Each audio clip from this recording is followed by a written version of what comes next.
Alright, so for these solutions, since I don't have a digital version of this, I had to write it on paper. And so what I did is I'm going to show you my work and just kind of talk through what I did on these. These two angles add up to be 180 degrees. They form a linear pair. And so this guy plus this one equals 180, and that's what I got written there. And now it's just a process of combining like terms. 8 and 2 combine to be 10. 4x and x make 5x. Subtract 10 from both sides, divide by 5. That'll give you x being 34.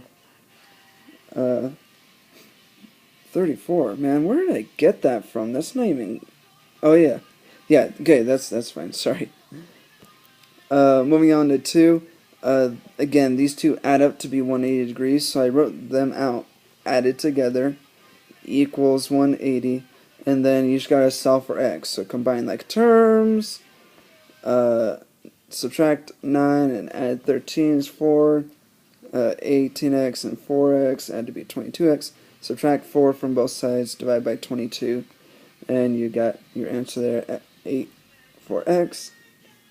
On 3, these two angles here are complementary. They add to be 90 degrees. That's what this little square here means. That's 90 degrees. And so I wrote them added together equals 90 degrees. And then again, just combining like terms to get 4x minus 2 equals 90. And then add 2 to both sides and divide by 4. It's just our solving skills we've been doing. We did closer to the start of the year. On 4, again, these two add up to be 90 degrees, so I wrote out 15x plus 3 plus 5x minus 13, and those get added together to equal 90, and then solve for x. So combine like terms will give you 20x minus 10, add 10 to both sides to undo the subtraction, then divide by 20 to get rid of that 20 in front of the x, and you get x equals 5. On 5, these two angles are called vertical angles. They're the opposite sides of two intersecting lines or line segments. And so they're equal to each other, and so I set them equal to each other. 8x plus 7 equals 9x minus 4.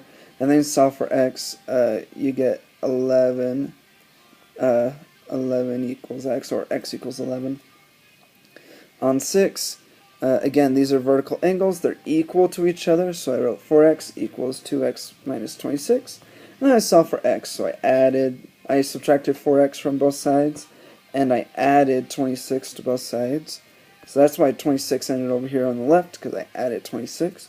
And then you have to divide by the 2 to get x by itself, so x is 13. 7, this one's actually doesn't require any calculations, because we got two parallel lines here. That's what these arrows mean.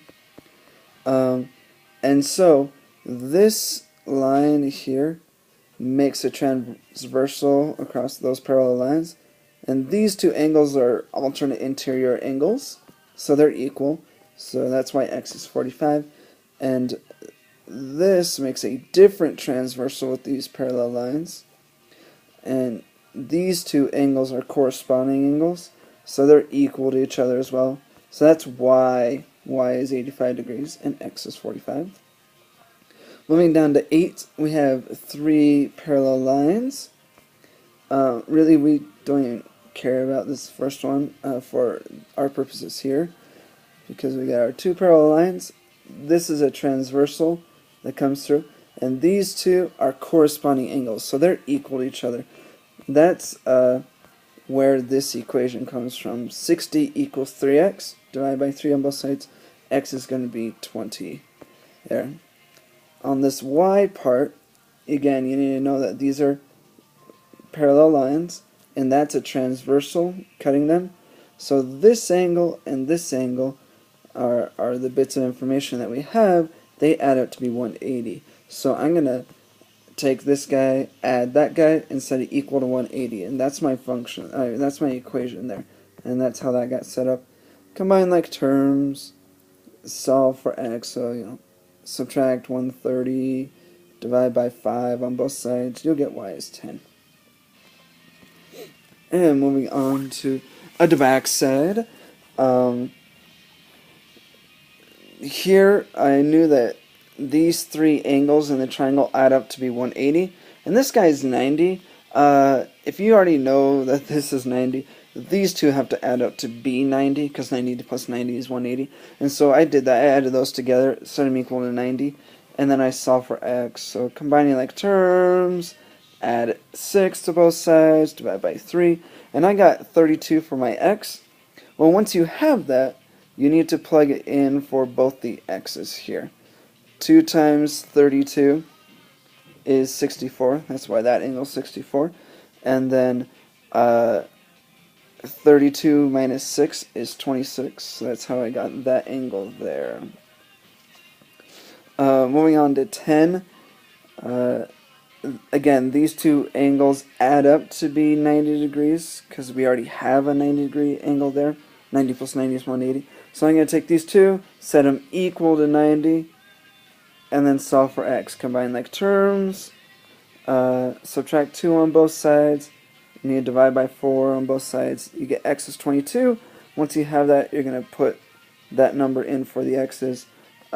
This one's 22 already, it's already just x. But you need to put it in here. 3 times 22 is 66. Add 2. It's going to give you 68. Moving on to 11. This takes actually quite a little bit of work here. Because you need to get this L variable there. But everything else is in x's. And so you have to figure out what the x is first before you can figure out the L angle. So I'm going to use this exterior angle theorem. These two angles are equal to each other, so that's how I got this first equation. Over here. The 3 got cut off here, but this is 3x plus 40 equals 54. Yeah, let me erase that. I'll just put it right over it. 3x plus 40 equals this part, and then I solve for x. I added 10 to both sides and subtracted 3x from both sides. So I got 2x on the right side, 50 on the left, divide by 2 on both sides. So I get x is 25. Once I have that, I know that this here is a linear pair. So L plus that guy equals 180. But I don't want to put down x because then I'd have two variables. I'm going to put down 25 right there. And so that's why it's 5 times 25. Minus 10 plus L equals 180. Combining like terms, I get 115. Subtract 115 to on both sides, and get L is 65 degrees. Moving on to 12. To figure this one out, you have to know the Pythagorean theorem. That is a squared plus b squared equals c squared. And if your side lengths satisfy this equation when you plug them in, then it's a right triangle. The two smaller ones are A and B, so I put them down. 21 squared plus 72 squared. Is that 75 squared? Well, when you do the computation, 72 squared is 5,184, 21 squared is 441. Combine them, you get 5,625, and 75 squared is 5,625. So these are equal, which makes them which makes these lengths the legs for a right triangle. Moving on to 13, again, you have to use your Pythagorean theorem. A squared plus b squared equals c squared. Well, instead of c, it's just x. But this is just a squared, b squared. Square those numbers together, add them up. You'll get 1,690. That's a little bit hard to see. And then you have to get rid of this square on the x, so that's why it's got square root here. And when you do that, you'll get 130 equals your x there. Moving on to 14, again, we're going to use our equation a squared plus b squared equals c squared, the Pythagorean theorem. We have c, and we have one other length. Let's make it the b one, but we don't have x. And so we've got to solve for that. So 25 squared, that's going to be the c squared part. And we got x squared, that's going to be like our a squared, and then 20 squared is the b squared part. You just need to subtract off the 20 squared. 25 squared is 625. 20 squared is 400. I'm subtracting them, and I still got my x squared on the right side. I need to get rid of the squared part by square rooting, and just need to square root 225. That gives me 15 for x. Moving on to 15, again I need to test whether a squared plus b squared equals c squared. If that's true, then it will be a right triangle. 24 squared plus 45 squared is 2,601, but 50 squared is 2,500, which is not equal to 2,600, and so this is not legs for a right triangle. And moving on to our last one, again, I need to figure out the x value here. Those two guys add up to be 90 degrees, so that's why I got my equation here. Combining like terms, and subtracting 2, and dividing by the 4, I get x being 22. When I have that, then I can figure out L, because x and L form a linear pair, but also these two add up to be this guy, which is the equation that I used here. And so I did 90, the 90 degree angle there, plus 3x plus 2 equals the L. I plugged in 22 because that's what my x is, and then computed things, combined like terms. I got 158 degrees for L. And that's all of them.